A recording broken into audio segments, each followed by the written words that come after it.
There is so much that we can't control when we take our child into a medical environment. We don't know what our child's emotional reaction is going to be. We don't know how the care team is going to be that day. But when you see a child life specialist in the wild, in the hospital, walking around, you do see them with a bag full of so many different things. And so, what we have done is we have put together a checklist of things that parents can bring along to every appointment for kids, infants, all the way up through school age. So, if you go to childlifeoncall.com/free checklist, you can download this free checklist and it will at least prepare you to know what to put in the bag that you need to bring with you to these appointments so that you can communicate with the care team as best as possible and focus on your child without wondering, do I have what I need? It's a starting point. Go to childlifeoncall.com/free checklist to prepare for your child's next doctor visit. You're listening to episode 187, Kayleigh's Story, a child life specialist with a son with Tetrology of Fallot, part 2.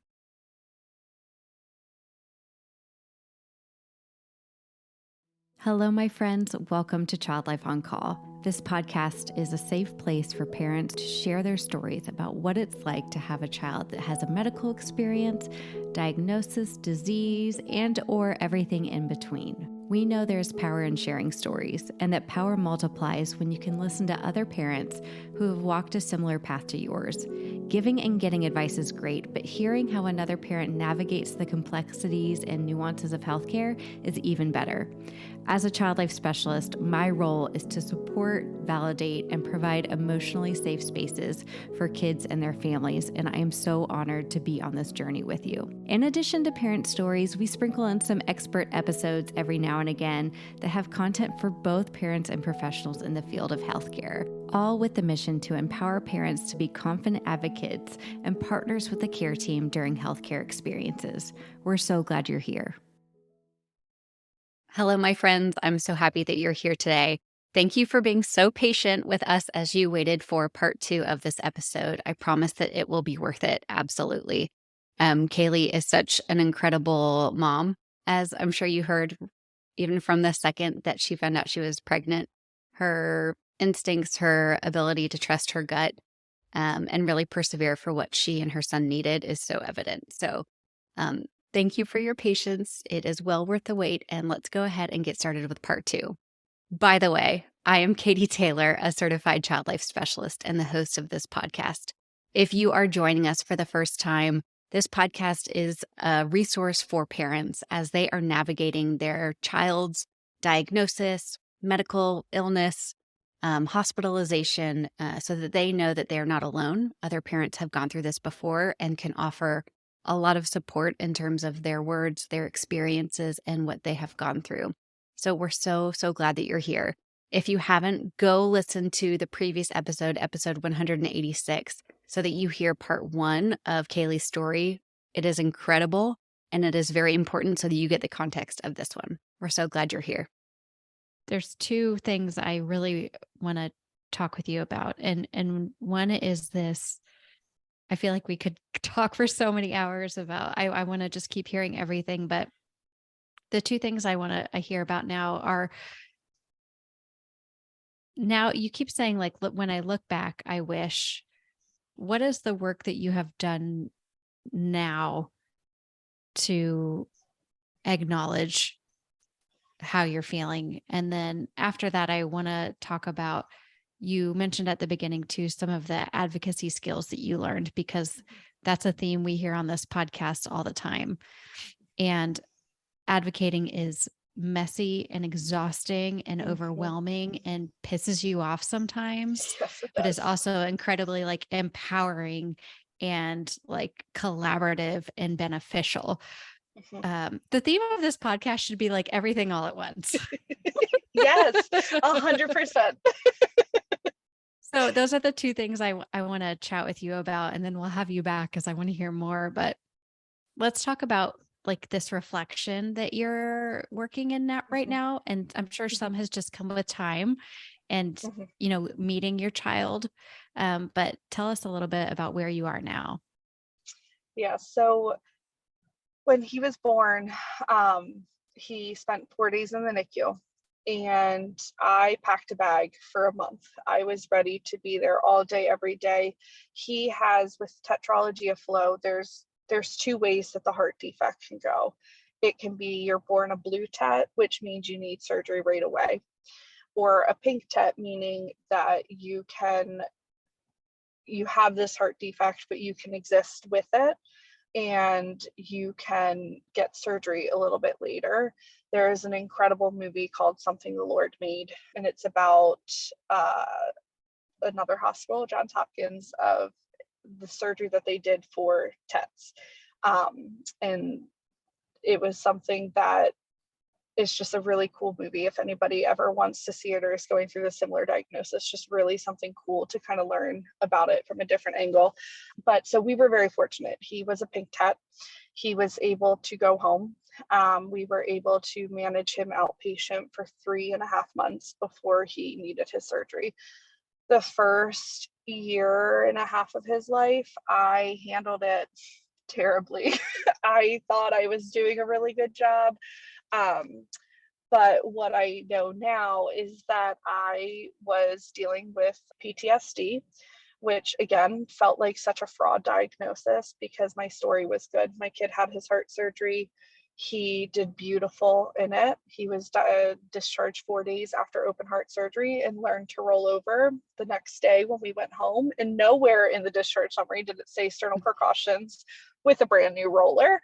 He thrived, right? So I should be thriving too. And I wasn't. And I had so much trauma, but I didn't know how to acknowledge that trauma because who am I to be traumatized when, again, so much worse could have happened. And so for the first year, I just kind of existed. I was so connected to this little human. I loved him more than anything I ever could, but I wasn't connected to myself. And that was almost just as scary. I remember going to the pediatrician office and filling out the thing about postpartum depression. And I was filling it out, and every time it's, how many times do you think about hurting yourself, hurting your baby? And I was having the opposite. I was so afraid that somebody else was going to hurt him, or somebody else was going to take him away, or what if, the spiraling of what if some crazy thing happens. And I was the opposite. So as I'm filling that out, I wasn't marking or causing any cause of concern for postpartum depression. What I didn't know was that postpartum anxiety was a real thing. I don't feel like postpartum depression is talked about enough in the world. Postpartum anxiety is even more quiet topic, and I don't know why. And I was really struggling with that. And then in came a pandemic. He was born in 2019.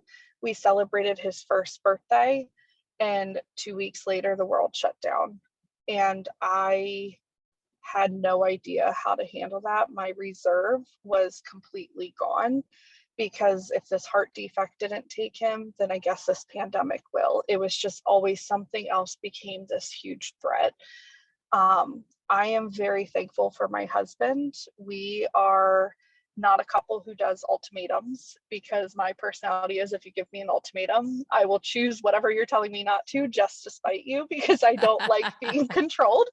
He came to me and he said to me, we need you to get help. Your anxiety is something that I can't support you through. I can't fix it for you. And he only knew the surface of it. I wasn't sharing with him all of the spiraling that was happening. He only knew what I thought I was hiding, but wasn't.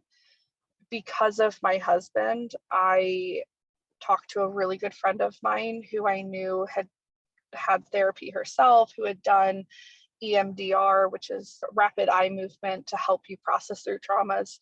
And I went to her and I said, I need help. And she helped get me connected with this therapist, and I did therapy. Having a therapist who validated everything, who said it's okay that I was angry when people told me it was going to be okay, or validated that it was a really weird combination of supporting families in their worst days when I was existing in mine, that I didn't fail as a child life specialist, because I did connect with some families, and there's a family that you would go to the room and she would share about her child and I would share about mine, because she knew something, that her child was in the ICU the entire year of my pregnancy and the open heart surgery and discharge. So she walked alongside this. And it was so nice to have a therapist tell me that I didn't do something wrong because I connected and because I shared a personal part of my story. I think that's something in child life that we have to support students through too, of it's okay to connect on a personal level, why you're doing it, how you're doing it, what those next steps look like matter. But we're doing human work, we're doing real life emotion, real life experiences. We have to find a way to navigate that together. And so the therapist was huge to just validate, like, PTSD is a real thing and I can have it even though I'm not experiencing something else that I feel like is more traumatic. She helped me learn that my trauma is my trauma and somebody else's trauma is theirs. And trauma is not a comparable thing. It is not a one size fits all. It is okay to say I was traumatized by this, and it doesn't make me any better or worse than the next person. And I think that that was something that was so validating and comforting, was just, it's okay to have trauma. So therapy was huge. It was necessary. Once I was able to work through some of that therapy, I was able to give myself permission to also start anxiety medications to just take away some of that. I was just always so heightened that I couldn't work through a lot because I was just constantly Yeah. at a 10. That anxiety medicine was able to kind of take me down to just be able to exist with it, to then heal from it. I had to make a really hard decision that at that time, the PICU I loved, but through everything, I needed to not have my worlds colliding so much the same, because I felt this, I almost couldn't do my job as well because these people saved my kid's life. So how can I push back ever? The PICU saved my life too. Like, I am forever so grateful of them. Um, I understand nursing and doctors so much differently because I loved how human they were for me, but I also needed to separate my worlds. And so I am now working in a NICU and I love it. I get to see the babies, I get to still see really difficult things, but it's not a kid coming in at 15 with tetralogy of Fallot who's needing a heart repair and instantly seeing my kid. In the PICU, I saw my son in everyone, because it was either they had a heart defect and so I could relate, or they were walking down the street and were hit by a car, or in Baltimore, there's a lot of gun violence. Like, there were just so many other reminders of, like, okay, well, if the heart defect doesn't steal him from me, what else might? And so getting that permission that it was okay to say I need a change of environment is still something I struggle with, because that PICU was my bread and butter. I love that environment. But having a therapist say, like, have you ever thought about Yeah. giving Yeah. yourself the grace to walk away? And the last really big thing was to just finally talk about it, to talk about it out loud, to own it, to tell people it's okay if your pregnancy isn't what you dreamt it would be.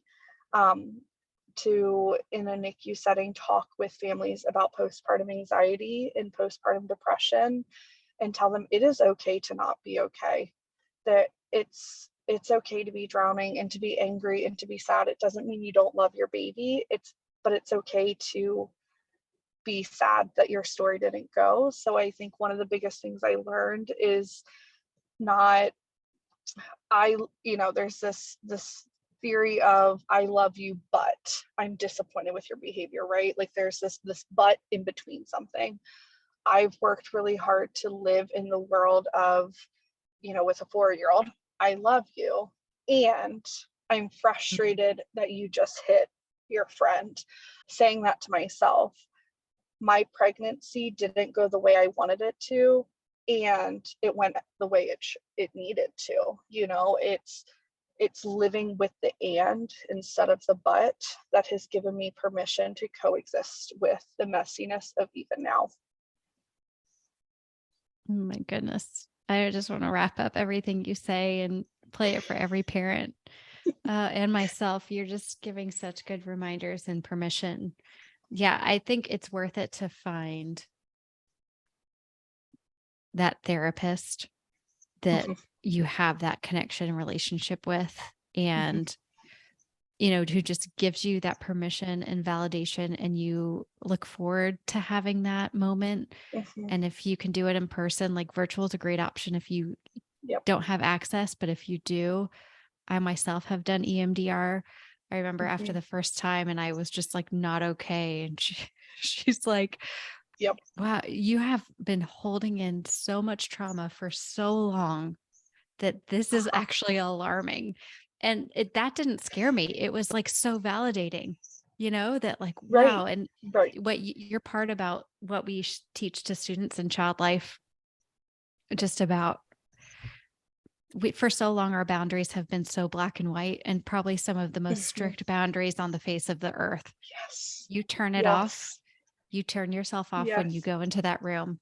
And I Right. think for a long time it was protection, but Mhm. I've also, like, talking with you right now and talking with parents over the past 6 years on this podcast, I have felt more free to really love and Mhm. pour into them because I don't have that hospital boundary that I usually do. Right. Oh, that would be a whole other topic for us. Yes, it would. Oh, we'll be right back.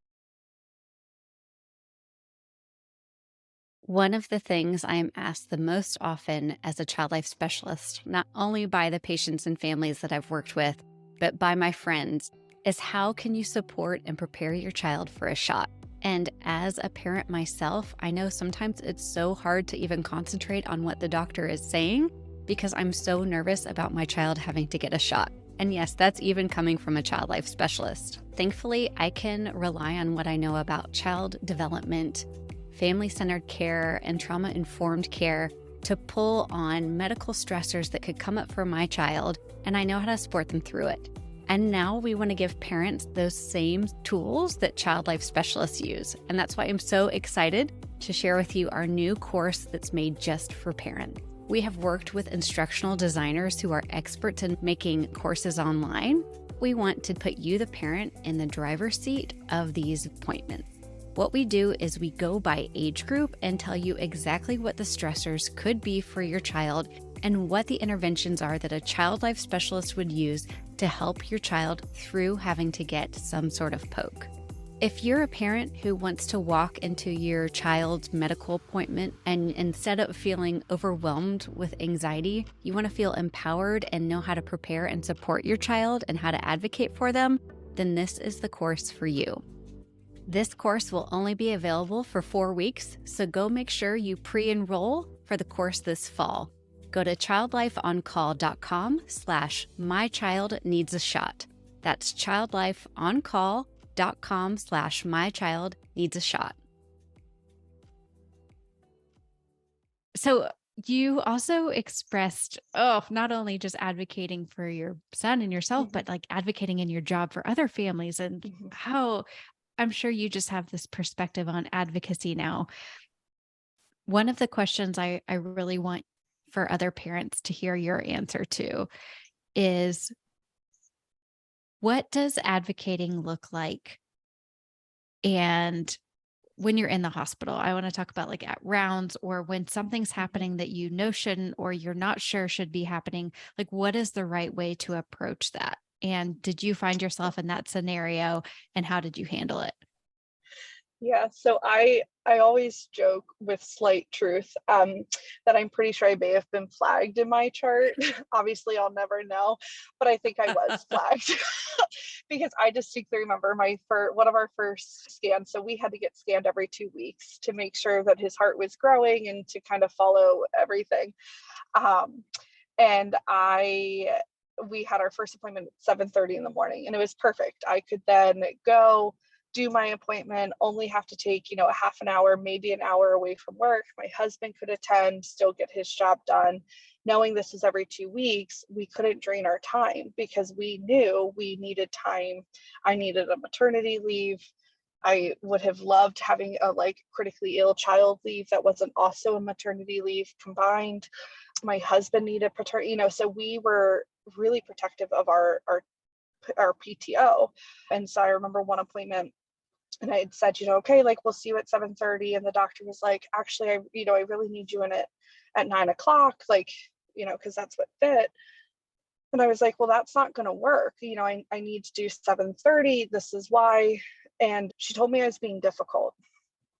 And here I was, an educated, employed by the same hospital. It's just this level of like, how am I being difficult? I'm using my I statements. I'm using effective communication. I'm explaining what it is that I need. My husband jokes, he was like, this is the moment I knew she was a mom, because he was like, I watched you put your purse down and stand up. And he said, that's when I backed into a corner and let you do your job. And I said, I hear your frustration. However, I need you to meet, we need to meet in the middle. I need to do 7:30. If there is something wrong on the scan, I work a few floors down. You call me, I will come right back. But this is what I need. And that was the moment that I understood advocating in such a different way, because it was here I was trying to do something that I'm being compliant with medical, but I also needed to protect, I needed this job. I needed health insurance. My son's heart stuff, all said and done, was probably close to $1 million. I wasn't paying that out of pocket. I would Yeah. be, it would be impossible. I needed that health insurance. And so I was just so disappointed in that moment, because I realized how many families have felt this way before, how many families have felt like they had to meet the needs of the doctors rather than us meeting the needs of the families.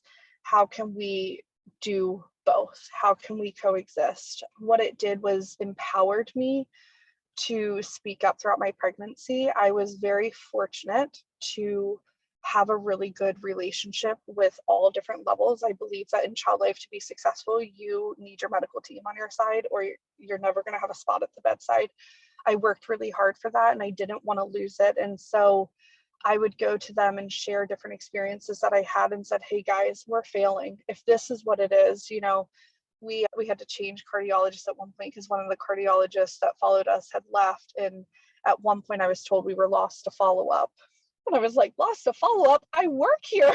How was I lost to follow up? And I said, if this is hard enough for me, and I'm working and my kid is not that complex, how hard is it for other people? And so I learned how to speak up and say, I remember the day of his heart surgery, the phone was how you would get updates, and I picked it up and it had static in the background that sounded like a flat line. So I picked up that phone hearing that, and I was like, oh my God, he died and they're calling me over the phone, which, like, talk about postpartum anxiety here, triggering moments. And so I was able to bring that and say, hey, we need different things. I was pumping facing a window because my family's in there and there's nowhere to pump, and I'm attached to this corded phone.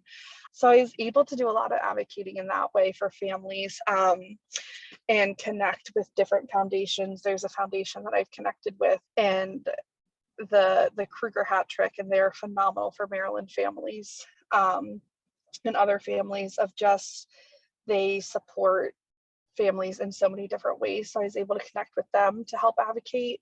As a child life specialist, my advocating looked as, if I was intimidated to speak up and to advocate as a child life specialist, then how must that family be feeling? If I don't feel safe, or if I don't feel comfortable to speak up, I can only imagine how that family might feel. I remember that, when it's your kid, you don't want to make anybody mad, right? You have this fear that if I make the teacher mad, or the daycare provider mad, or this, they're going to treat my child differently. And so finding that way to talk with families to say, I know, if there's something going on, let me know, and we can help talk to the team together, because I know that this may be a fear of yours. And how many families just have that, like, yes, like, that is what I'm afraid of. I'm afraid if I speak up, people will treat my child differently. And so the way that I have helped kind of talk with families is, there's advocating effectively, and then there are those when we yell and we scream and we use curse words and derogatory, like, that's not going to get us anywhere. But when you use those I statements, when you say, I am not feeling heard because, or I feel like X, Y, and Z, nobody can argue with your emotions. Your emotions are yours. Nobody can say you should or shouldn't be happy, or you should or shouldn't be mad. If you feel like you're not being heard, then you have that right to speak up. You are the voice for your child. Advocating for what does self-care look like when you refuse to leave a bedside. That is something everybody would talk to me, oh, you got to go home and take a shower. I wasn't leaving that bedside. It was 4 days. I left for a half an hour to take a shower at a hotel 2 minutes away. And that was the hardest, 20 minutes away from that bedside. So it's really just hoping that families know that they are their child's voice, but sometimes that's a lot of pressure too, because we're meant to be their parent, right? We're meant to decide if we're going to do homemade baby food or jarred baby food. Do you want name brand diapers or store brand diapers? Are you going to have a wipe warmer or not? Those are the choices as a parent we're supposed to make. You are not supposed to have to make the decision. Do you want your child's heart surgery at 2 weeks or 3 months? Or do you want this narcotic or that narcotic? You shouldn't have to make the decision of life support or no life support. There is no rule book for that. There is no navigating that as a parent, because sometimes you need permission from people to not be able to make the decision, and it doesn't fail you as a parent. And so I've also tried really hard to remind remind different teams that I work with of, we sometimes need to help make the decision and take the pressure from the family of, in our medical opinion, this is the right thing, and then give the families information and let them process it. Because so many times I think this pressure of like, well, you tell us what your child, you know your child best. And it's like, I do, but sometimes I don't know what's right for their heart. My kid needed a cath and it was in a pandemic. And so it's like, well, we can wait, we can do it now. Like, what do you think? And I was like, what do I think? I have no idea. Yeah. And I finally said to our cardiologist, like, I need you to make the decision, because no matter what I decide, if something goes wrong, right? If I wait to do the cath and he has a problem, then that's on me. If I don't choose to wait and then something happens, I have to live with this. I have to lay my head down. I have to know I fought for my kid. I need you to sometimes make those hard decisions, and then I could give you my opinion after that. Yeah. So I think for parents, I just hope that as they navigate this, there is no right or wrong necessarily, but there's a healthy and an unhealthy. And that's something that I've tried really hard of, talking to kids, right? Like, you can be angry, that's fine, but you can't kick your nurse, right? So what can you do? We can punch a pillow, we can scream into a pillow, we can throw paint at a canvas, we can do medical dart, like we can do a lot of things to get that anger out. There's those boundaries. So I think that that's, healthy versus unhealthy is the approach I've tried to take instead of right or wrong. That's so beautifully put. And it gives that permission to know that you're always not going to get it right too. You're not always going to Mhm, choose the healthy way to advocate, because mhm, you're a human who's exhausted and making mhm. crazy decisions that you never imagined. Right, But you can come back from that. Like, right. yeah, the fact that you were flagged is just hysterical. And I love it. I like, I always say, like, we say when kids fight back, right? It means that they're spunky. It means that they're Uh-huh, saying, this is not right with me. This is not okay. right, So like when parents are flagged, I'm kind of like, I get it. Like, you're saying this is not right right, with me. But like, there's a two-way street, and they have to get their job done and you have to get your job done. Like, how can we right, come at this together? exactly. Well, Kayleigh, I have loved every moment of talking with you. I want to just continue to do it, but for the sake of like podcasting, I'm sure people are still listening, even though we've been talking for almost an hour. I could keep going. What would you recommend for Tetrology of Fellow Parents? You mentioned the organization in Maryland. What are some of your other favorite resources? What other pieces of advice do you have? Yeah, I think um, one thing I had to learn is that every resource is so different for every person. My husband loved the support groups. I couldn't do them. And so I think it's tap into your resources at the hospital as you're navigating this, talking to social work, talking to child life, talking to nurse practitioners, different people. What are the resources that even exist? Um, and finding those, mended little heart, like just finding different programs that work for you, because I think where you are in your journey matters as to how receptive you are to different resources. If you are in that new diagnosis and you're just terrified and you're angry, a support group may not be it right now, because it's so overwhelming and giving so many more options than what you even know are there. And so sticking with your cardiology team and just asking those questions. What questions should I be asking? I don't know what I don't know. So what are the things that I should be asking? What resources are available to me in this hospital to help me navigate right now? And then as you go through your journey, as you're more open to it, then utilizing a pediatrician too, of saying, I'm not okay. How can I get help for myself? Because I forgot for so long that my pediatrician could have done that for me. I could have said to her, I'm not okay. And she could have helped. Once you're cleared from your OB, you're kind of cleared. And so just knowing in those moments, it's okay. Facebook and social media are always fantastic resources, but also remembering that everybody's journey is different.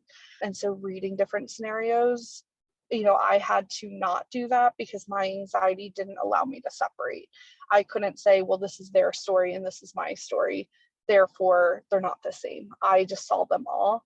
And so I really think my biggest thing is listening to yourself, being compassionate with yourself, finding your people that you can say your worst thoughts out loud, and they can help you navigate that. They're the ones that will validate. One of my best friends is the person who I would text, and she would say, it is really hard to be a mom right now, and you're doing the best you can, and I'm here for you. And it wasn't any advice. It was just, yep, it sucks Yeah. some days. Parenting is really hard at baseline. Being a Oh, wife is hard at baseline. There's so many things that are hard, and it's okay to just feel like you're failing in the moment. But having those reminders, faith-based people, like it's okay I am a faith-based person, but I was still angry. I was still mad. And it was walking alongside that journey too. I'm a writer. So if people wanted to connect, I have a blog that I haven't been as, I was really active on it at first, and then I kind of trailed back. And I think that that's something your self-care has to meet the need that you're in. So if writing about it worked right then, it worked for me. And then sometimes it was like being present. I love Heart Month. It's my favorite time because it gives me permission to share my story all over again. And so I post about that. So social media, I think I shared my social medias with you, and I'm happy to connect with other people as a mom, as a child life specialist, as a person. It takes a village, and that phrase is so accurate. And it's okay to handpick your village and to pick and choose people that you already have in your world, put them into your own little special village and have them on speed dial. But I think the biggest thing is mental health is really important, in making sure to remind yourself the compassion, but that asking for help does not mean you are failing your child. It only makes you stronger as a parent to say, I need help, and to get that support, because I think that makes such a difference. mm. Well, we will definitely have you back. And I agree with what you're saying. Like, there's going to be seasons where something will work and something else won't. And it trails off. It doesn't mean that, you're not putting it into it what you used to. It's just, it worked during Exactly. that season. So, what is the name of your blog? It is When Worlds Collide, actually. Worlds Collide. So that I is see a that book is in your it. future, my friend. That is it is a dream. It is a dream of mine. I would love Okay, to make that happen. let's do it. Well, thank you Yes. so much, Kayleigh. I've loved talking with you. I'm so appreciative of your time and all of your insight today. So thank you. Thank you.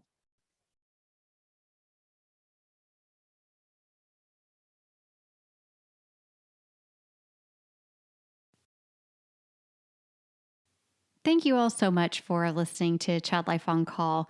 If you head to our website, childlifeoncall.com, you're going to find all sorts of stuff there for parents, professionals, healthcare providers, child life specialists, no matter who you are. Actually, when you just go to our homepage, it'll help you direct to exactly where you need to go.